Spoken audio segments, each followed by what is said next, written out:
Hello, everyone, and welcome back to another episode of Short Term Rentals with the amazing TJ Tijani. Thank you so much for coming to our studios. No problem. Thank you. Thank you. This is awesome.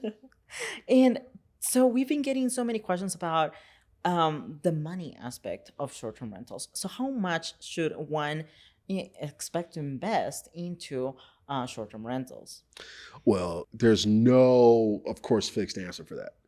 A lot of it will definitely depend on the type of asset that you're purchasing, what location, what market you're in. That's going to be dependent. What strategy you're getting into this game? Are you buying it? Or are you arbitraging? Or are you co-hosting? Mhm. Because depending on the strategy is also going to be a big thing. Of course, you could probably imagine it's going to be the most cost. It's definitely going to be the most cost heavy if you own. Depending on how you own it, let's just assume this is a traditional, conventional way of owning where you're going to put down a down payment, you're going to buy this property, and then you'll make it a short-term rental property, which of course you still have to put down a down payment to buy it, and you still got to furnish it, right? So it depends on how you get into the ownership, of course. The way we own it, we don't necessarily put down a down payment. We leverage private capital to take care of that. And so that way we're only worried about furnishing it, which now we're actually factoring in a furnishing cost on the front end as well. So we're creating these zero out-of-pocket situations, but I can definitely understand that, that's something that, probably a beginner probably just won't be able to just start doing right away, or at least without coaching. They won't be able to start doing right away. You can with some coaching. And with the right knowledge. Now, so that depends. Now, when it comes to arbitrage, your biggest expense will be two things. The lease, because a lot of times you have to pay the first month's rent and a security deposit. If you negotiate good enough, a lot of times we get the security deposit waived. That's just one of our negotiation tactics. But you got to worry about the rent first month. Let's just assume normal situation, first month's rent, security deposit, and then you still got to furnish it. And so that will be the second level of the least cost heavy situation. And then you're going to go into co-hosting. Co-hosting is probably the most cost effective strategy that you can do, because with co-hosting, if you're doing it right, there's no money out of your pocket. You can either somebody who's already a host that's already invested the money on furnishing and you coming in and just managing it for them, or they're investing the money to furnish it and you're essentially just managing it for them. Either way, it's no money out of your pocket. And you can still make good money because you're taking on average 20 to 30% of the top line revenue. So that's 20 to 30% of gross revenue as it comes in, which is still good cash flow potential. It's just for managing the asset. And just for managing it, right? And so usually the management strategy, no money out of your pocket to get into the game. What we found, because we've done all three, what we found is that the best yields, the most cash flowing strategy is by owning them. Gives you the best yields, especially if you buy it right on the front end. Then arbitrage is in the middle. Because as you can imagine, all you're giving them is their rent amount, and you keep everything else.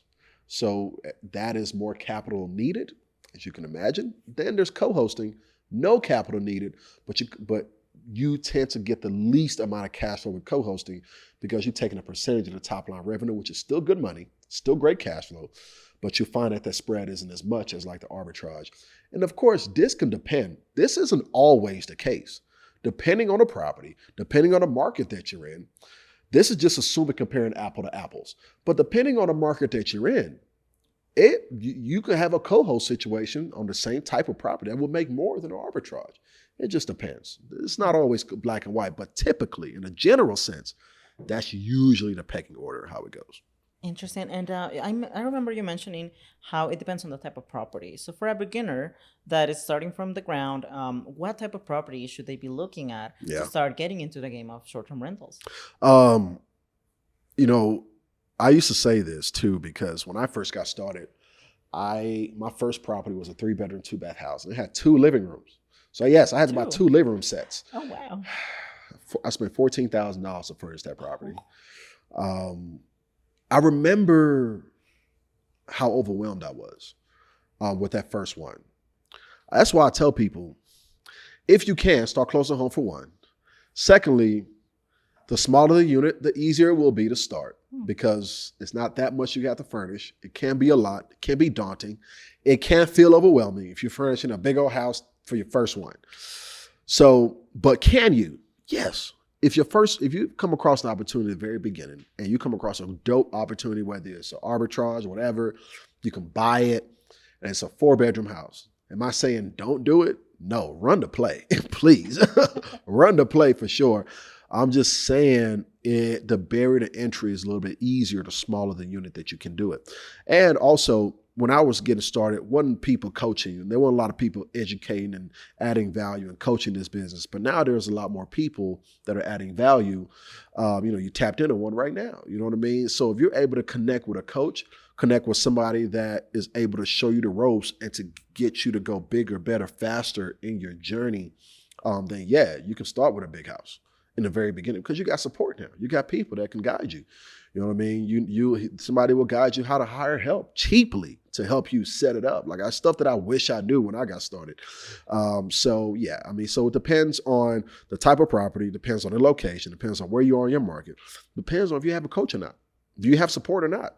That also depends on how big you can kind of go in the beginning as well, because it'll help with your confidence.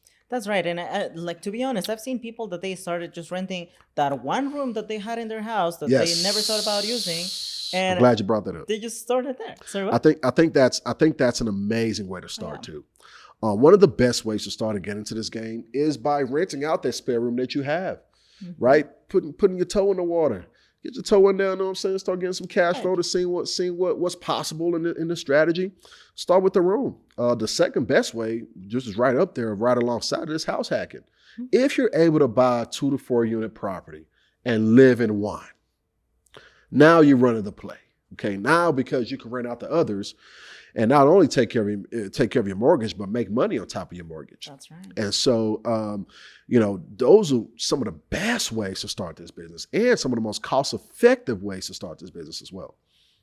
Especially because when you mentioned house hacking, you're already living in that house. So I feel like the bank would also give you a better rate, and you wouldn't have to come up with like a super huge down payment because it's not an investment property. A lot of folks, when they house hack right now, a lot of times they're taking advantage of government-backed loans like FHA loans and loans that they don't have to come out of pocket much at all. And so making that property a short-term rental, and they can live in one and rent out the rest. And it's a great strategy to get started. I actually wish I house hacked when I first started my journey in real estate. I wish I house hacked. I would have been able to buy a lot more real estate if I did. Gotcha. And I also remember you mentioning how you can, well, I mean, as a beginner, it's better to invest in an area that is kind of close to you. But what happens if you already have a property that is not close to you? Yeah. How do you go about managing that? Yeah, absolutely. So even if you're a beginner, because we come across this too, where somebody will say, you know what, I want to get into this game. Hey, I have a property I got a tenant in it. It's not even in the city that they live in. They're like, can I turn that into an Airbnb? 100% you can. You can start this business even outside of your market and go crazy and still do very, very well. What's going to be the most important thing for you if you're managing listings outside of your market is your boots on the ground. That team, that physical on the ground team is going to be the most important team member that you have. So your cleaner, right? Your cleaner, your maintenance, those team members right there, if they're solid, you'll be good outside your market. Especially because they are kind of like the second pair of eyes that are looking over your property. Yeah. But you already know them. So when it comes to the team that you have abroad, how do you go about finding people that you can truly trust on? Yeah. So when you have these properties that are outside of your marketplace, and this is assuming you have your own management team, because of course you could just hire somebody else to manage it for you. Somebody else who's going to build the team, probably one of my students, they'll manage it for you. You know They end up arbitraging your property, right? Right. And they'll manage it for you. And now in terms of looking for those kind of deals outside of your marketplace, and how do you go about finding the team members that you need? You definitely 100% do have to go out there at some point in time and put in the work. Now, the great thing is that this business model, short-term rentals as a whole, was birthed in the age of technology. We're in a technology-based business. And so, you can leverage technology to help you find that perfect team member as well. You can build relationships with other hosts in that particular marketplace to see who they're leveraging to help them run their businesses successfully. and then see if you can actually utilize and bring more value to their team, to that team member, by bringing them more business, right? And seeing if you can leverage their team members as well. So there are multiple ways. You can definitely leverage technology, use Facebook groups. We find our teams members on Facebook all the Oh, time. wow. All the time. You can find cleaners, you can find maintenance. Oh yeah, on Facebook all the time. So definitely utilize social media, utilize technology, and then utilize relationships and people that are in that particular marketplace, and see because if they're running a successful business, that means their team is solid. So you probably want to get to know who that team is to see if they can help you out as well. That's true. And when you mention a team, what are some of the team key players that you Yeah. would need to have? Yeah. You know what? I'll go ahead and share what my org chart looks like. Is that okay? Oh, yeah. I'll share what my org chart looks like. Little secret? So yeah, Awesome. yeah. It's all good. It's all good. So, right now you have me. Then you have my general manager. She essentially has replaced me, essentially. So, and then we have, two, but we're about to be three, virtual assistants under her. And then it's technology. Then we have our PMS, our property management software that we use. We have our guidebook system that we use. We have our dynamic pricing software system that we use. We have our cleaning management software system that we use. Wow. Absolutely. And so all these things, I like to kind of group it into two different fields. You have your field team and your technology teams, two different teams to help you run your business. Your field team, which is your person, boots on the ground team, and your technology team. And when they're all talking together properly, that's when you have a business 100%. That's true. And I feel like when having those two teams, like, I mean, it's not like the guest has to reach out specifically to that one handyman or things like that. They're actually making the life easier of the guest. 100%. So. Yeah, this freezes up more time. And imagine, like, everything has to go through our general manager, Carmen. Everything has.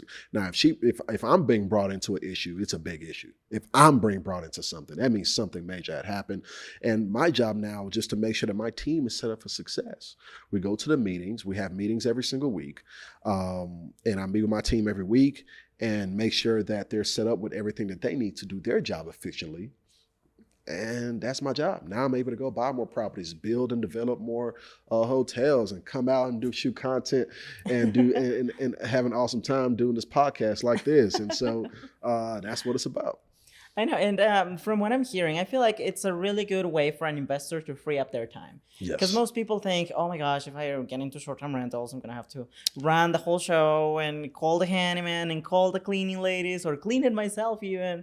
But there are ways to actually use technology to make everything more automatic and free up your 100%. time so you can become the investor that you want to be. 100%. You were also mentioning about that it is possible indeed to invest in other markets that are not your own.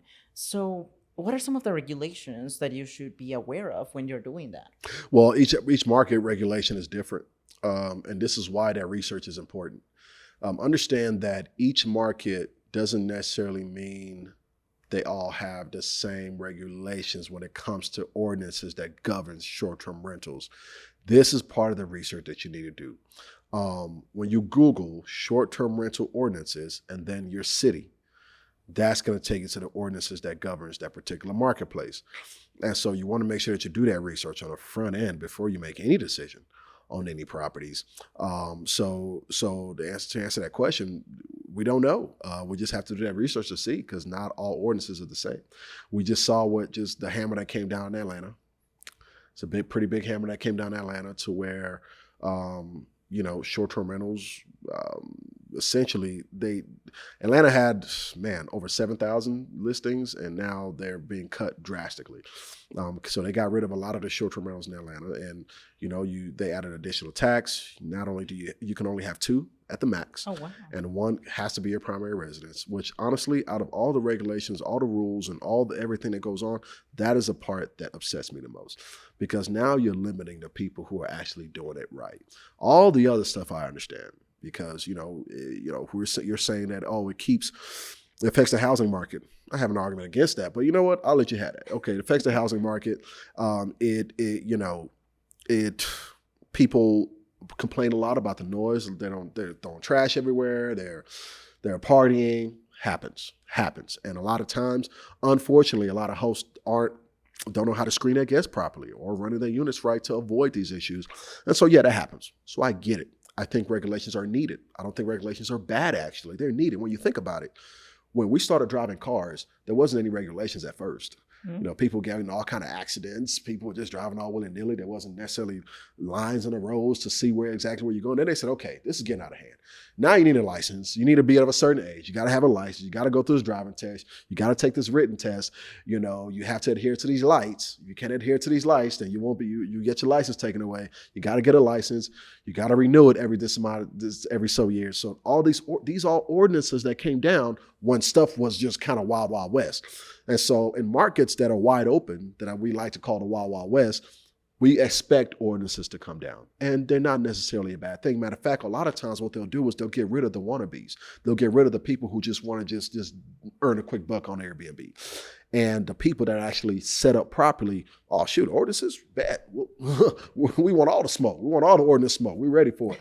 So, but then when you add a rule in the ordinance and say you can only have 2, now now you're limiting everybody, even the ones that are doing it right. You know what I mean? And that's honestly what upsets me the most. They add an additional transient occupancy tax. I get all that. They said that your neighbors have to be cool with it. Like if you have a house, if you own a house, and you want to make it a short-term rental in the city of Atlanta, your neighbor, wherever your neighbors are, they have to sign off on it. You know what I'm saying? So all these rules came down. They brought a pretty big hammer. And we're interested to see what other marketplaces follow suit, or what pieces of that they actually pick out of to see. This is more so why hosts and people that do this business need to be in these conversations. Like we have to, because short-term rentals are still new. Markets are just coming out with laws regulate. Imagine a market just coming out with a law on how to buy single-family houses. This came out way before any of us was even born. Like this is what's just happening with short-term rentals. Like it's so new right now. So it's a lot happening, a lot of conversations happening right now.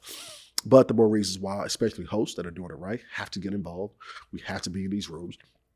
And so we're keeping a close eye on everything that's going on, especially in Houston. We're keeping a close eye on that for sure. But yeah, all these things are very, very important when it comes to identifying the right property for sure. And that pretty much summarizes this whole episode, that you do need to do your research before you invest in any market. And 100%. Don't be afraid of regulations, because they could actually be a really good thing and They protect could be a good you thing. as an investor if you're doing it right. Yes. Or it could be a little bit negative if you're not doing it right. 100%. So thank you so much again, TJ. And we're super excited to learn more about short-term rentals, because it indeed shows us that it gives us so much freedom of time as an investor. So thank you so much again. And thank you to our audience. We're going to see you on the next episode. Bye-bye. Peace.